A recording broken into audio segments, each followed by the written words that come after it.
send one legionnaire to you, it was Abraham that was coming. All the endowments, the discernments, the capacities, the wisdom that was upon him by the Spirit of God was upon every minion in that house. We boast about the numbers of Christians in Nigeria. Christians that can do nothing in the face of darkness. What we run are social clubs. The Apostolic Church was not so numerous in terms of number, but they could shift the government in the spirit. Because each one was as strong as David. You must have heard me prophesy. I seek a day where the preacher will not be a star, where he will just be one in the colony, one in the company, that has his own giftings and wirings. That is when true battle formation can be signaled. Then the Lord can give marching orders. Have you read about the Joel chapter 2 to see the sophistication of the marshalling, the strategy that was in the camp of the end time army? You will know this breakthrough thing we did was a fraud. No son of the kingdom rose from it. Abraham did. What did he do? He divided it. We look forward to when Aholiab will become 17. We will tell him, my son, everything you have seen me do is all I know. Go and do likewise. I was going to inspect some buildings there. My son was following. I asked him, why are you here? He said, I came to learn from my father. I said, you used to speak wrongly before, but today.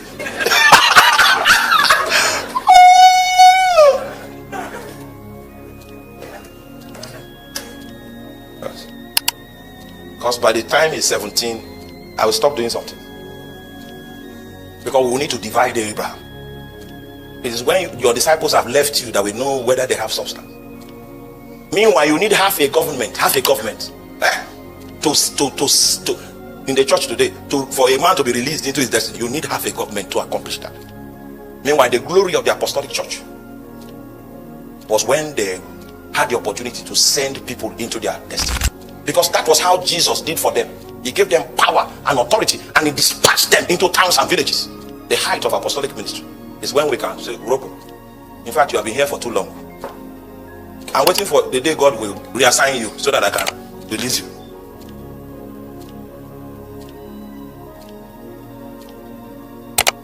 If all of us are here, how will we reach the world?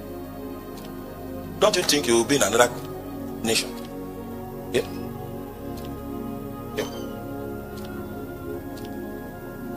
I told all my pastors, I'm not holding any one of you. If Jesus really commissions you, come, don't hide, come. Me, I will support you. But just be sure Jesus spoke. I cannot be sure for you. I'm burdened by many burdens. I will not have time to. So make sure you are what? If you bring a damsel, I can. Hey, make sure you are sure. Because the work on my hands is much. Even if you bring Jezebel, we will anoint and say, by the law. So make sure you I Kameso Marakuri Sante Mokunte. Make sure you're sure. Nobody has time. It's end time. Well.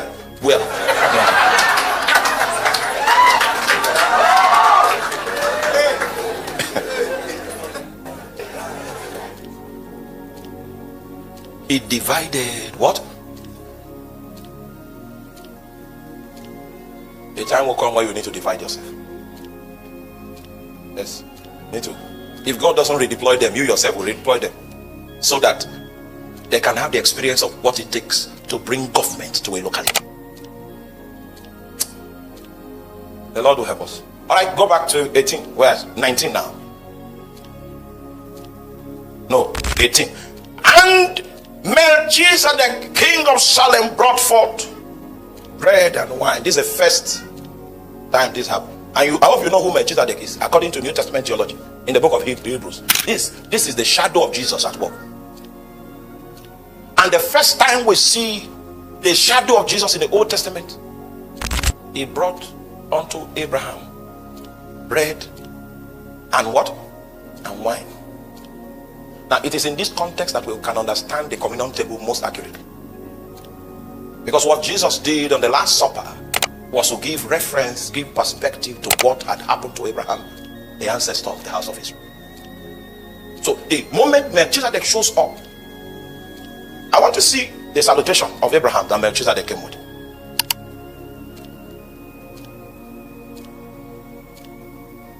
And Melchizedek, king of Salem, brought forth bread and wine, and he was priest of the Most High God. It took Paul 3.5 years in Arabia for him to discern that Jesus, the priesthood of Jesus in the heavens. It is because of the priesthood of Jesus in the heavens that you can stay in the faith. It's not so much of what you are doing, it's so much of what he's doing. Have you ever heard the scripture that says that he opposes all things by the word of his power? He's the one that keeps you a Christian through his priestly ministry that is ministered from the heavens. Are you aware that is the one that ministers faith into your spirit? Have you ever heard of a kind of faith called the faith of the Son of God? That goes beyond your natural faith. The stabilizing force that keeps the civilization of heaven is what now keeps you in that believing state, so that God can pass through that window to perform his good will.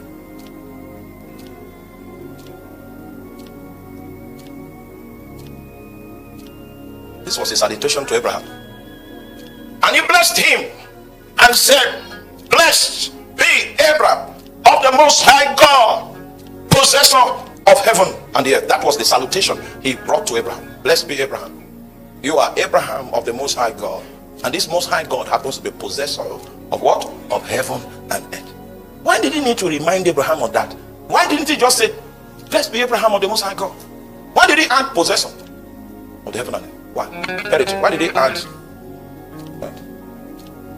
Because previously he had willed the earth to Abraham by the covenant of selection. In thee shall all the families of the earth. I don't have time. It's a huge, it's an ambitious statement. Only Jehovah can make such a statement. In keeping, he willed the earth to him. And he so willed the earth to him that another name for paradise is Abraham's bosom. I can't explain that too. It is only the possessor of heaven and earth that has that power. Blessed be Abraham of the Most High God, possessor of heaven and earth. This was the experience around the bread and wine he brought. And the moment Abraham collected that wine, Abraham was bought. It was no longer Abraham's property. Abraham was no longer Abraham's property. Abraham became Melchizedek's property. And how do I know this? King of Sodom and the other kings whose people were recovered, they were coming from the slime pit, what they call that thing, Sparrogyra pit, where they hid to come and meet Abraham. And in between their coming to where Abraham was, Melchizedek now appeared to Abraham and gave him bread and wine and said, "Blessed be Abraham of the Most High God, possessor of heaven and earth."